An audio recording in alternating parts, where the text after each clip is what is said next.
If you're looking for your next binge watch or you want the latest on all the big movies and albums, NPR's Pop Culture Happy Hour has you covered. Every weekday, we are your guide to all things entertainment. Listen to Pop Culture Happy Hour from NPR.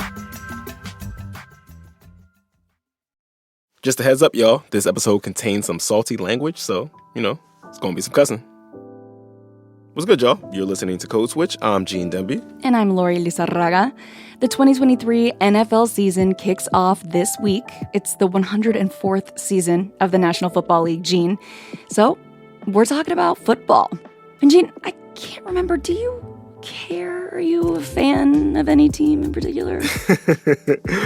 I was there in Philly in 2018 when the Eagles finally won the Super Bowl. It was chaos. It was one of the best nights of my life. We were walking down Broad Street, me and my wife and my friends, and it felt like the whole city was having this cathartic moment, finally. There was a couple having sex on top of a car. Oh my gosh. And my wife, is a football fanatic too. She's a Niners fan. I'm so sorry, baby. I'm sorry to bring it up. And football was a really big part of our early dating life. Aww. Yeah. But it's football. It's very weird. When the Eagles won 5 years ago, I felt a kind of relief. Now we got the chip, right? I can release myself from the agony. And now I don't have to keep holding my nose and contorting myself to watch this messed up sport and supporting this janky league. And even still, this year, as both of our teams, we're doing really good. My lady and I both started slowly peeking over the fence to see what was good. And we got sucked back in. I think a lot of football fans have a complicated relationship with the sport. Especially after seeing such brutal injuries play out on the field every year. Right. And it's not like the NFL needs more people chattering about them this week, but this episode is about football. NFL, but make it Code Switch. For sure. In this episode, we're talking about who gets to call the shots, who takes the hits, and what the NFL can tell us about why corporate diversity plans fail. And to get into all this, Lori, I want to introduce you to Dominique Foxworth. I play cornerback. It is the blackest position in all of professional sports. These days, Dominique is a commentator and writer for ESPN, but before that, he played for the Broncos, the Falcons, and the Ravens. I remember quite clearly in the first grade telling my dad I want to be a professional football player. And the idea of being a professional athlete was absurd, and he knew that. But in general, talking to a first grader, you don't blow up their dreams. His father was more of a hoops head, a big Tar Heels fan. He's like, yeah, what about basketball? It's like, no, the soft kids play basketball was my response to him, which was dumb as hell. But yeah, no, that's what the soft kids do. I play football. Okay, so he was like, I want to run fast, and I want to run fast into people. Yeah, basically. I'm only 5'11", so basketball wouldn't have worked out anyway. Now, Dominique was from the Baltimore area, so when he started playing football when he was little, all his teammates were black, so were all his coaches. I had black coaches until high school. So I grew up in Randallstown, and the local high school was not somewhere that my mom wanted me to go to when we didn't have private school money. So she sent me to a magnet school called Western Tech. But that was the first white coach I had. Dominique was a really, really good high school player. So good that his school retired his jersey number. While he was still a senior in high school, he got a scholarship to play football at the University of Maryland. And in college, the whole, football apparatus was just a lot bigger. There were more coaches on the staff, more players, and the coaching staff was just a lot whiter. That tracks. So what does that mean for the player-coach relationship? He said it was a whole different energy. It's funny because we know all the mythology around coaches being mentors and parental figures and you being a part of a team. And I think all that was true for me all the way up and through high school. And it felt true even when I got to college. Right. One big difference is that in college, the coach's livelihoods start to depend on how well players like him performed. Yeah, in so many ways, right? Dominique said, okay, the year before he got there, Maryland was garbage. But during his freshman year, they had this dramatic turnaround. They made it all the way to the Orange Bowl. Hey, good for them. Did they win? Oh, nah, not at all. We got smashed by Florida. Oh, my gosh. Ouch. Yeah, and that L wasn't the only smack in the face they got from that game. Then we came back home from the Orange Bowl, and all the coaches had new Cadillacs, and we had a bag of sweatshirts that said Maryland Terps Orange Bowl. And Wow. I mean, I guess I knew it before, but it was the first time it was like in your face that the relationship has changed. The next year, he said, they were even better. They made it to another bowl game, the Gator Bowl. And this time, They won? they destroyed their rivals, West Virginia. They stomped them. Impressive performance by Maryland's offense, defense, and special teams. And once again, they dominate their border rival, West Virginia, winning this one by a 41-7 count. And then our coach went on a bunch of NFL head coaching interviews. And he used those interviews, as I'm sure any sports fans know, to leverage contract extension with more money out of the team that he was on. These were mostly black players who were doing all the drills, doing the weightlifting, the running, the throwing, doing the hitting and getting hit. They were the ones who developed the injuries that they had to spend all this time rehabbing from. And when they won that Gator Bowl, the players got sweatshirts. Again with the sweatshirts. Right? And also, that's just like a corny ass reward. Like, you can't wear a 2004 Gator Bowl champion sweatshirt for more than maybe 2 or 3 months before it starts to get a little weird. Meanwhile, his coaches were getting job offers that would have made them rich. Yeah, you can't drive a sweatshirt. Yeah.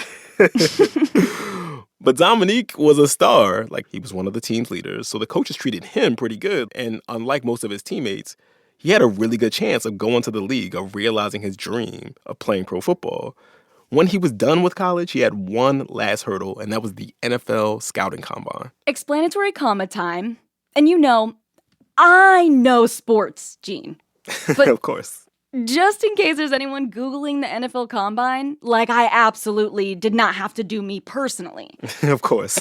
The Scouting Combine is this big week-long event held every year where college players who, dream of making it to the pros essentially try out for teams around the league ahead of the NFL draft. And this is the NFL we're talking about. So the Combine becomes a big media event in its own right, a way for the NFL to pump out some pro football content during the offseason. So, you turn on your TV, you watch these NFL hopefuls go through drills to test their agility and their speed and how well they can catch and run routes and sprint the 40-yard dash. Like, the 40-yard dash is like the big thing there. And there's TV commentary throughout the whole thing. Just so clean getting out. 4-2-9. All right. Oh, the fans dig it. Oh, And this is all happening in a giant NFL stadium. The players who are going through all this are wearing jerseys, but with no names on them, just numbers. And it's kind of creepy. The racial dynamics, and these are mostly black and brown players, while the clipboard holders are mostly white, it just adds a whole nother layer to it. There's always the part where you have to do, like, they just look at your body too. Like, coaches and general managers just look at your body. That's the most slave auction-y part, where you just stand up there and it's like, hey, what you look like with just shorts on. Like, that was the part that was like, And I mean, I used to dance competitively, so it reminds me of auditions, but as a Texan, it also sounds kind of like a stock show. Hold up. What is a stock show? I'm a city boy. Like, talk to me like I'm stupid. Okay, this is not just country, Gene. Mm-hmm. They're like ag competitions, agriculture competitions where breeders trot out their prize animals, donning these numbers on their backs to compete for best sheep or like champion bull. It sounds like I'm making that up, but those are real categories. I'm laughing, but like, that's wild. Like, it is kind of the same energy. Yeah. A lot of the evaluations of the Combine are not televised. We don't see the interviews the NFL prospects do with different teams where they get asked probing, sometimes wild, like really out-of-pocket questions about their personal lives. Like what kind of questions? Okay, so recently one team was asking players, do you find your mother attractive? Stop. What? I guess it's to see how they react. It's bananas. And up until last year, Lori, they even had to take an IQ test. Gene, no. Yes, it was called the Wonderlic test. It was an IQ test that was designed in the 1930s with all the jankiness that is implied in that. Dominique said that at another point on the Combine, all the players were sort of shuttled between different medical staff and trainers, just having their bodies poked and prodded. I think lots of players have like degraded at the Combine stories, but mine is we were doing the physicals. And so the physicals, you like conveyor belt style, go from room to room to room, where if you had a history of injuries, you have to go here for this body part and go there. And then there's also the traditional physical stuff. So you had to do the turn your head and cough. And I don't know if that one needs an explainer, but. Okay, having never done this, that's when they check you for a hernia, right? Yeah. A doctor or whoever holds your scrotum in their hand and tells you to turn your head and cough. And there were too many people being checked at the time Dominique was supposed to do this, so he couldn't go into a room for this to happen. And I had to do that in the hallway. Oh my God. It was backed up. And so like it was nobody in there but other like combine participants. But that still is like degrading as shit. Like you just like, hey, let's go ahead. We backed up. What's your name? Okay. What's your number? Pull them out. Dominique said at the time he thought that was weird as hell. But, the NFL had been his dream for his whole life. Oh, my God. So he pulled him out? Yeah, he pulled him out. Oh. Dominique was drafted by the Denver Broncos, and a few years into his career, he became a player representative in the NFL Players Union. And later, he was the head of the union, which put him across the table from team executives and owners in some real testy meetings over things like player pensions and working conditions and the league's challenges, let's say, with coaching diversity. Every step you go higher, it gets wider. And it's just like we are allowed to be a part of the game because our bodies are useful. Dominique is black like 60% of the 1,800 players on NFL rosters. About 70% of the players in the league are people of color. The sidelines, though, very different story. The dudes who ultimately pick who plays on game day and tells them what to do, they're all mostly white. The NFL head coach is the person who is the ultimate kind of shot caller for a NFL team. That's Gus Garcia Roberts. He's a sports reporter for the Washington Post, and last fall, he did a deep dive into the NFL's long history of failed attempts to diversify its coaching ranks in a series called Blackout. He's the person who is calling all of the plays, and they're also sort of like the psyche of an NFL team off the field as well. Because there's so much turnover among the players on an NFL team every year, like people get traded or retire or get hurt or sign with new teams, the head coach gives the team a kind of philosophical or cultural continuity. And it's a really cushy gig, right? Like the lowest paid head coaches in the NFL make more than $3 million a year. And it's a really hard job to get. There are only 32 NFL head coaching jobs. Right.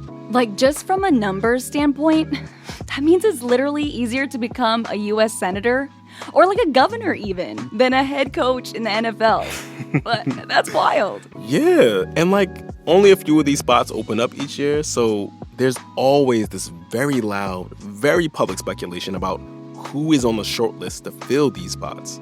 Okay, Gene, I want the stats then. Okay. Like, what do the demographics look like for head coaches in the NFL? So at the time we're recording this, only 6 of the 32 coaches in the NFL are people of color. So 4 are black, 1 is Lebanese, and 1 is Latino.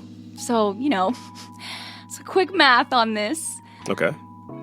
81% of the head coaches in the NFL are white. Oh, that was good. And, thank you. And as we just heard, 70% of the players are not. How did you do that calculation that quick? That's banana. What? What? Beep boop, beep boop, beep beep boop boop, beep beep boop, beep boop boop. There's a lot of mythologizing about meritocracy in sports. Like, oh, the people who get the jobs are the most talented or the most experienced. But like, if you look around the NFL at who gets the head coaching jobs, like, I don't know, man. Like, say more, Gene. Okay, for example, the Indianapolis Colts fired their coach, a white dude, halfway through the season because they were having a really bad year, and they replaced him with a different white dude. This guy was a retired Colts player that the owner really liked, but who had only ever coached at a Christian K-12 school in Georgia. He went straight from coaching high school to coaching in the pros? I mean, that's like plucking a high school drama teacher to direct a $200 million Marvel movie. Right? And I mean, I guess if you're being generous, like, he did play in the league, but... Helpful experience, but like, I don't know. It's not exactly sufficient. Yeah, which is probably why his team lost 7 of the 8 games he coached. And all this, right, while coaches of color can't even get a foot in the door. Oh. Here's Dominique again. There probably are people in the NFL that would like to see this change, but like it's hard to change all the factors that perpetuate this hierarchy in America and in particular inside football. And one of the biggest factors is frankly like ingrained individual racism. So like it's also the institutional racism exists, but I don't want to absolve any decision makers of the individual racism that also impacts their decision making. So the argument that there were not enough black coaches in the pool, like that's been disproven time and time again. And even if that were fair, like they've been willing to go outside of the traditional pool to hire white coaches. Mm-hmm. Oh, God, none of this is new. Yeah, and this has been a source of controversy for decades. And a little over 20 years ago, actually, a bunch of people tried to get the NFL to do something about it. You would not think of the NFL as like a model of inclusive hiring, but the plan the NFL came up with might be the most influential diversity program in American life. That plan is called the Rooney Rule. And after the break, how the world's most famous defense attorney scared the NFL into creating the Rooney Rule, and how an executive at the NFL became the Rooney Rule's Pied Piper. In one conference, he called it the NFL's most significant export besides the game itself. Stay with us.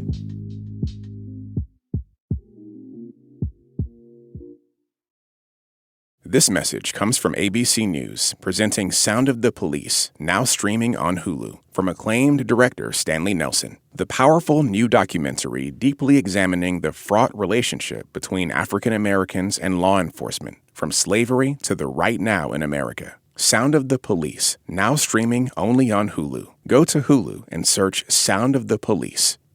This message comes from NPR sponsor Chevrolet. Chevrolet is determined to offer purposeful solutions that can help make driving more accessible for everyone. It's why they created the 2023 Traverse, a great option for people with disabilities. It has style, space, including clever cargo solutions and rear storage for wheelchairs, and hands-free functionalities to help make traveling more comfortable and efficient. Chevy Accessibility, engineered to go forward. Learn more at chevy.com/accessibility.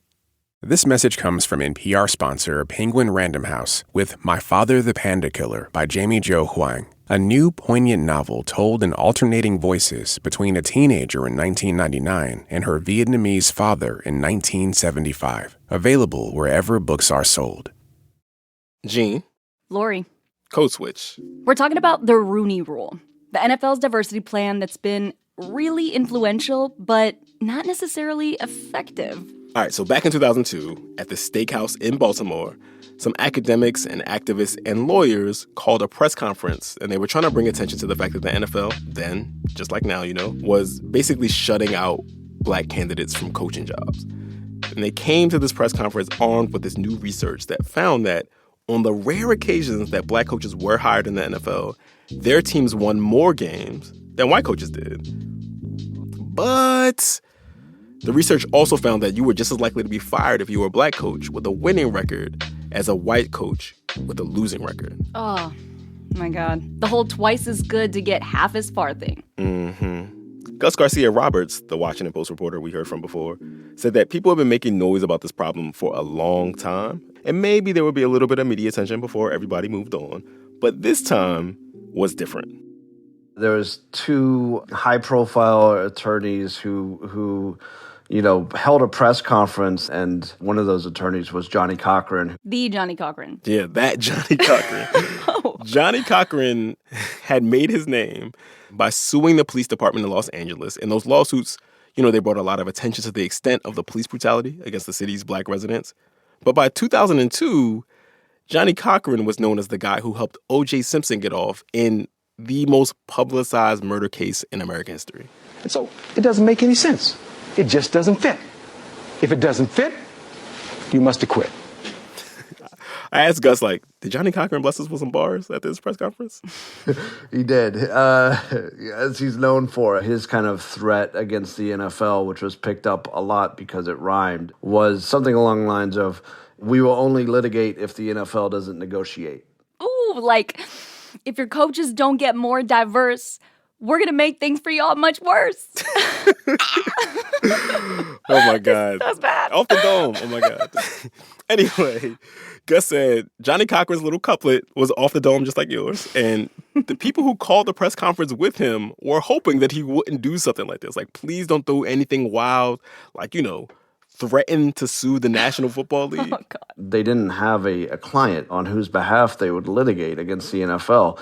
But what they did have was the huge cachet particularly of Johnny Cochran, who was the most famous defense attorney in the world at that moment, sort of bringing attention to the idea that there was this really kind of glaring and unfair dearth of black head coaches in the NFL. And so the NFL started to pay attention. They were worried about legal action and worried about the bad press this legal action might bring. And so Gus said this time, NFL officials actually came to the table, albeit reluctantly. There were some really testy meetings, but eventually the league decided to create a diversity task force. And that task force was headed up by Dan Rooney, the ultra-wealthy owner of the Pittsburgh Steelers. And so a few months after Johnny Cochran's off-the-dome threat, the NFL announced a new rule. And it said that, quote, that any club seeking to hire a head coach will interview one or more minority applicants for the position. So it's the thing. It's the thing we hear about a lot even today. The public relations promise to hire from a diverse pool of candidates. Yep, exactly. And that's the Rooney Rule? Yep, that's the Rooney Rule. The Rooney Rule isn't even named after a person of color? You gotta be kidding me. That's fitting, right? I don't know, Gene.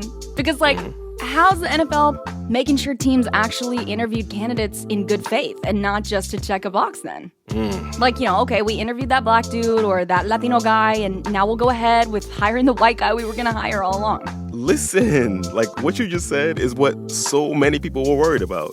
Johnny Cochran and the folks who threatened to sue the NFL proposed a plan a lot like the Rooney Rule to NFL owners, except the Johnny Cochran version has some teeth to it. Maybe the league should give draft picks to teams that hire coaches of color, and maybe the league should take away draft picks from teams that did not.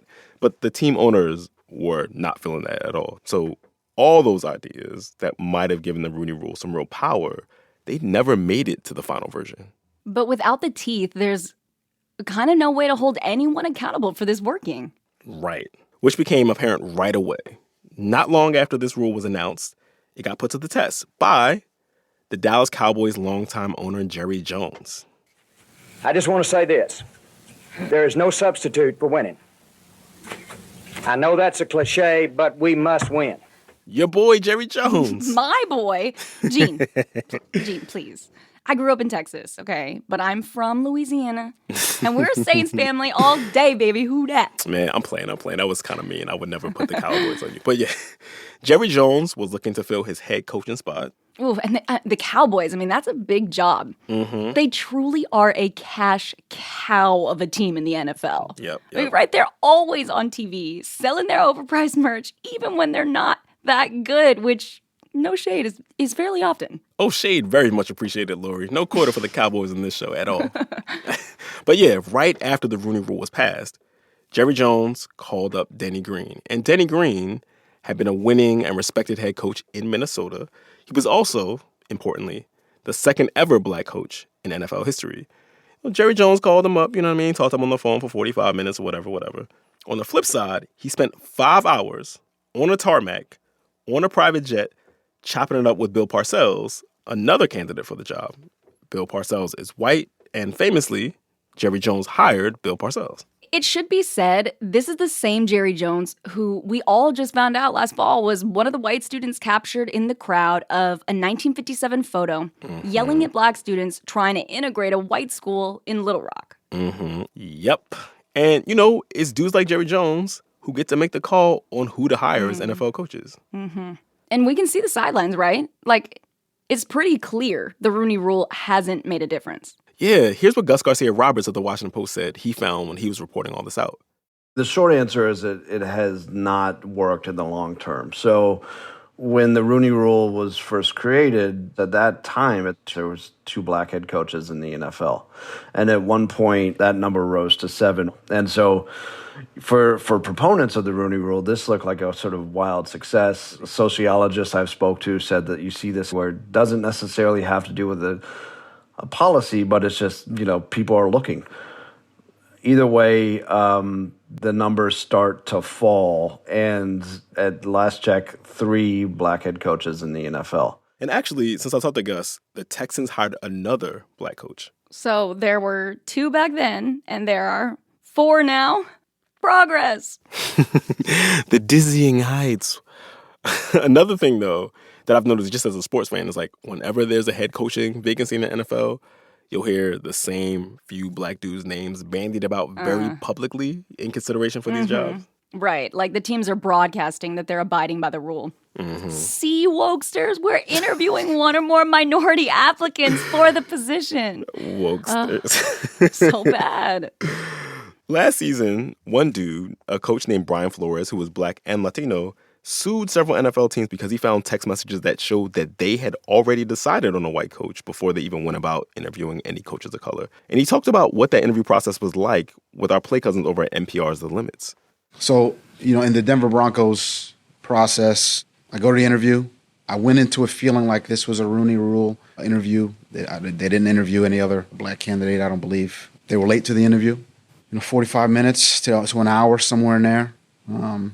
So, look, I've been on 9 interviews. There's notes. They're ready to go. And, this looked disheveled, looked like they were out of it. And, I just felt like it was, the decision had already been made. Oh, God. I remember this story. That interview that he is talking about, that was playing out when I was a reporter in Denver. And his lawsuit got a lot of attention last year. And rightfully so. Like, nobody has time to be a token interview. It's just, hearing that, it's so disrespectful. Right? When I was talking to Gus, he said another black coach told him, look, I won't even take an interview with an NFL team unless that team had already interviewed other coaches of color. God, I mean, it seems like teams should be getting in trouble for this all the time.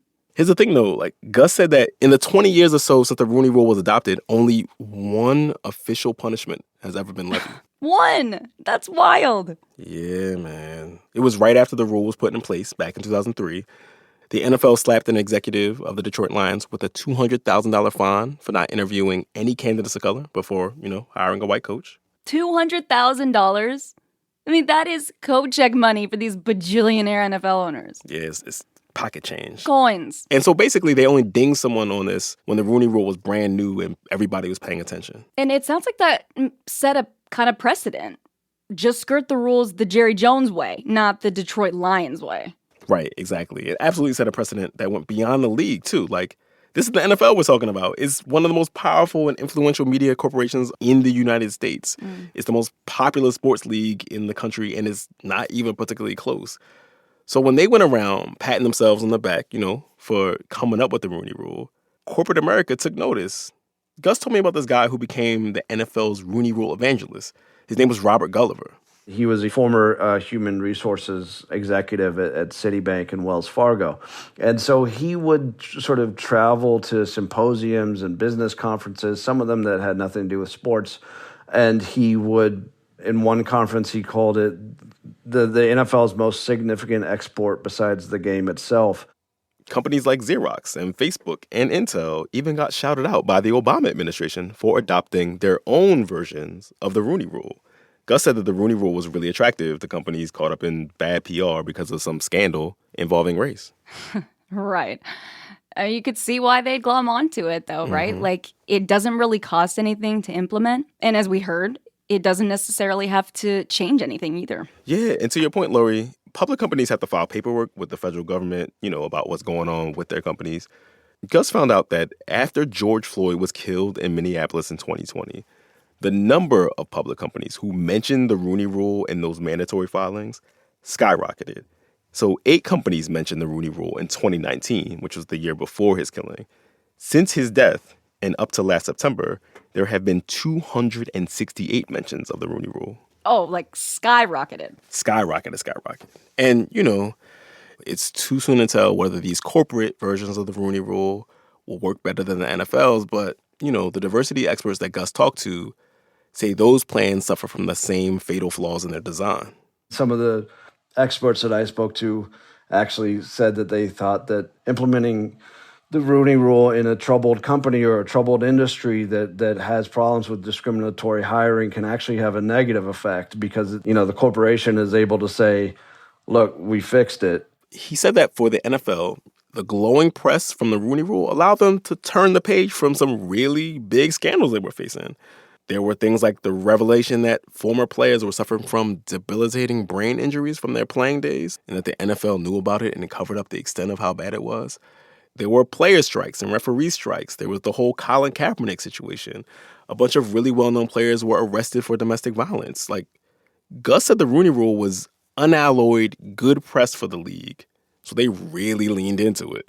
I think that the NFL looked like it was on the vanguard of equal hiring and that it had this sort of piece of goodwill that they could tout that showed, hey, we're social leaders. We've created a model that corporate America can seize on and that can help better the whole world. So I think that they are always looking for good news, and that for a while looked like really good news. But Lori, this year, the Rooney Rule has expanded to include some of those original provisions suggested by Johnnie Cochran, giving and taking away draft picks, all that kind of stuff.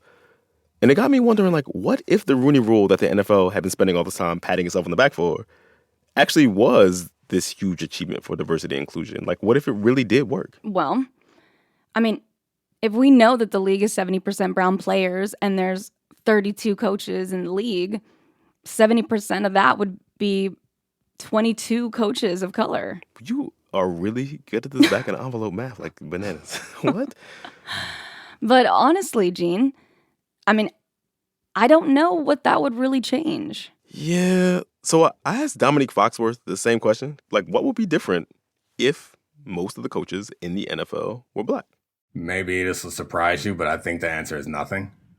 The argument, at least in my view, is not about getting black people in these positions of power because that's going to break the system and then we'll have a better overall system. That's not what's going to happen. That's never what happens. What Dominique is getting at is the big existential diversity, equity, and inclusion question. What systems and institutions are people trying to diversify, and to what end?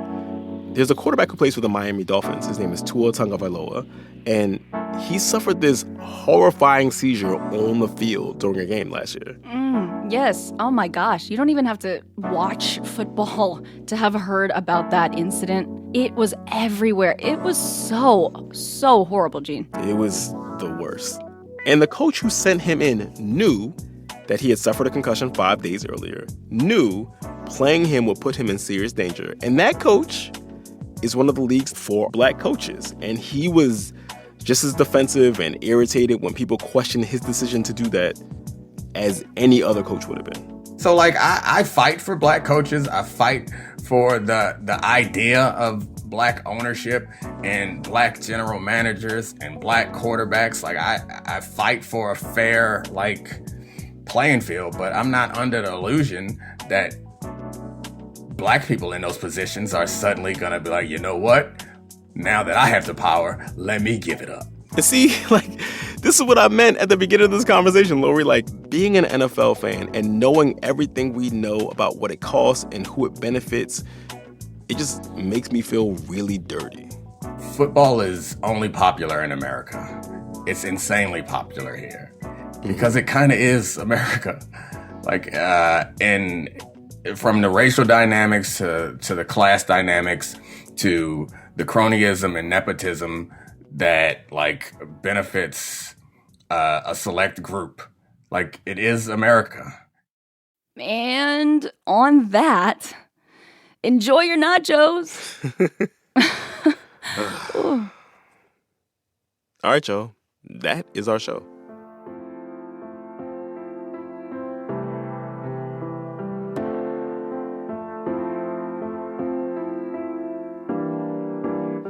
We want to hear from y'all. Our email address is codeswitch@npr.org. follow us on Instagram at NPR Code Switch. This episode was produced by James Sneed with help from Kumari Devarajan, Diba Motasham, and our intern, Olivia Chilcote. It was edited by Courtney Stein and engineered by Robert Rodriguez. And we would be remiss if we didn't shout out the rest of the Code Switch team: Dahlia Mortada, Fairlyn Williams, Christina Kalla, Jess Kung, Leah Dinella, Steve Drummond, and B.A. Parker. I want to talk to y'all for a second about Code Switch Plus.